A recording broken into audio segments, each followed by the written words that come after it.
Hello viewers, welcome to simply food Tamil. இன்னைக்கு நம்ம தேங்காய் சட்னி எப்படி செய்கிறதுன்னு தான் பார்க்க போகிறோம். இந்த ரெசிபி ரொம்ப சிம்பிளாக தான் இருக்க போகுது, ஆனால் ரொம்பவே டேஸ்டான சட்னி இது. இப்போ இந்த ரெசிபிக்கான இன்க்ரீடியன்ஸை பார்த்துடலாம். ஒரு 1/4 மூடி தேங்காய், 3 டேபிள் ஸ்பூன் வறுக்கடலை, 5 பச்சை மிளகாய், 1 காஞ்ச மிளகாய், தேவையான அளவு உப்பு, தாளிக்க தேவையான கடுகு, உளுந்து, கறிவேப்பிலை சிறிதளவு, ஒரு 5 பல் பூண்டு, ஒரு 1/4 இன்ச் அளவு இஞ்சி. இது எங்க அம்மாவோட ரெசிபி.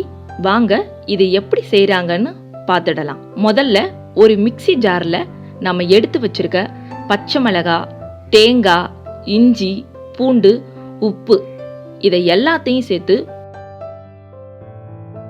ஒரு ரவுண்டு கொர கொரன்னு அரைச்சி எடுத்துக்கலாம்.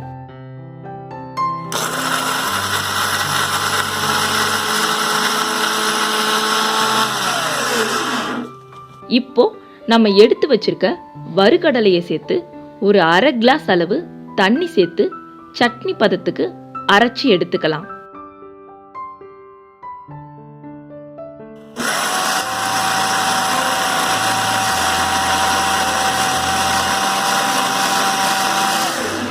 இப்போ ஒரு கடாயில 2 டேபிள் ஸ்பூன் அளவு எண்ணெய் விட்டு, எண்ணெய் நல்லா காஞ்ச உடனே நம்ம எடுத்து வச்சிருக்க கடுகு, உளுந்த சேர்த்து பொரிய விடலாம்.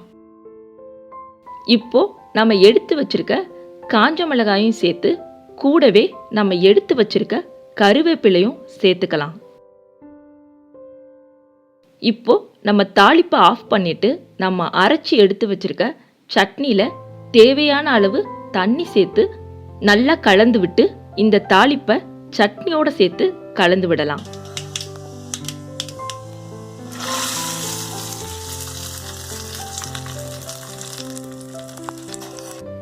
இப்போ நம்ம சிம்பிளான சுவையான தேங்காய் சட்னி ரெடி. நீங்க இந்த ரெசிபியை ட்ரை பண்ணிட்டு உங்க ஃபீட்பேக்கை கமெண்ட்ஸ்ல வந்து சொல்லுங்க. நீங்க இன்னும் நம்ம சேனலை சப்ஸ்கிரைப் பண்ணலைன்னா சப்ஸ்கிரைப் பண்ணி பெல் ஐகானை கிளிக் பண்ணிடுங்க. நன்றி, வணக்கம்.